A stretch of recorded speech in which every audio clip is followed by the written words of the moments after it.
Cada uno de los elementos radioactivos tiene cierta vida media, como Rutherford lo denominó. Esta mide la proporción de su ruptura, es decir, el tiempo que tardan la mitad de sus átomos en declinar hacia otros átomos. Por ejemplo, la vida media del uranio es de 4.500.000 millones de años, la del torio de 14.000 millones de años. Esto es algo que avanza muy despacio en toda la historia de nuestro planeta.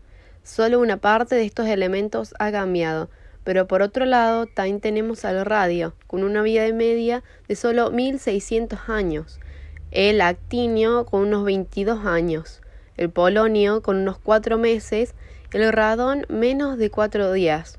Ya no debería haber prácticamente nada de estos elementos en nuestro viejo planeta.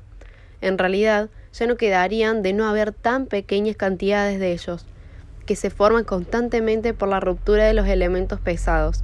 El rompecabezas de la tabla periódica se planteó cuando los químicos comenzaron a fijar su atención en los productos de la decadencia de los elementos radiactivos. Se encontraron con 3 diferentes series de productos, denominados la serie del uranio, la serie del torio y la serie del actinio. Tras el elemento inicial en cada caso, muy pronto los químicos identificaron más de 40 elementos entre estos productos. Las 3 series terminaban en el plomo. Este era el elemento final y estable en el que acababan. Menuda ironía para los alquimistas, transmutaciones que acababan en plomo en vez de ser al revés. Si el plomo era el producto final, entonces todos los elementos transicionales formados por la decadencia activa de los elementos más pesados deberían encontrarse entre el plomo y el uranio en peso atómico. El problema radicaba en que solo quedaban 3 puestos vacantes en la tabla periódica en ese intervalo. ¿Cómo acomodar más de 40 elementos en 3 vacantes? El colega de Rutherford, Soddy, al final, en 1913, aportó la respuesta. No eran 40 elementos diferentes, sino únicamente variedades de solo unos cuantos elementos. Un elemento singular debería tener un número de formas diferentes que difiriesen levemente en peso atómico y con distintas radioactividades. Químicamente, todos pertenecían al mismo lugar de la tabla periódica. Soddy los llamó isótopos, del griego isos igual y topos, lugar, el mismo lugar.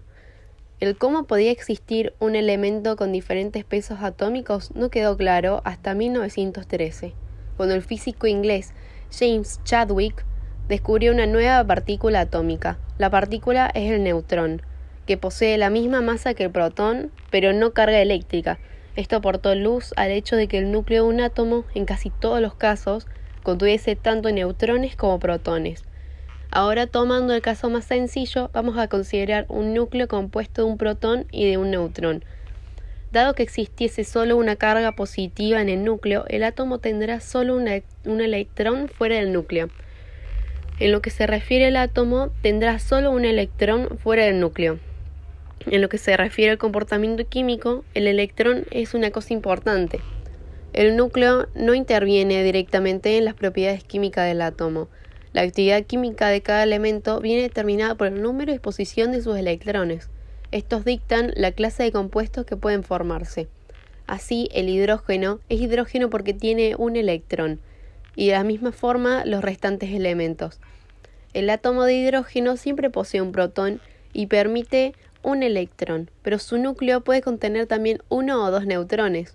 La variedad corriente de hidrógeno no tiene neutrón en su núcleo. Sin embargo, cada muestra de hidrógeno en la naturaleza también incluye pequeñas cantidades de 2 isótopos más raros que contienen 1 o 2 neutrones, respectivamente. Esto explica por qué los elementos poseen variedades con diferentes pesos atómicos. El isótopo de hidrógeno con un neutrón y un protón en su núcleo tiene un peso atómico de 2, naturalmente, dado que el peso del neutrón es casi igual al de un protón. De forma parecida, el isótopo de hidrógeno que contiene 2 neutrones y un protón posee un peso atómico de 3. Lo mismo cabe decir de las variedades de todos los demás elementos. Los pesos atómicos de sus isótopos varían de acuerdo con el número de neutrones que existen en su núcleo.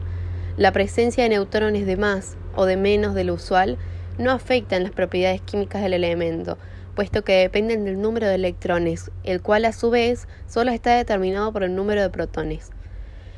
En el caso del uranio, el núcleo de la forma común del átomo posee 92 protones y 146 neutrones, lo que le da un total de 238 nucleones, partículas nucleares, y un peso atómico correspondiente de 238.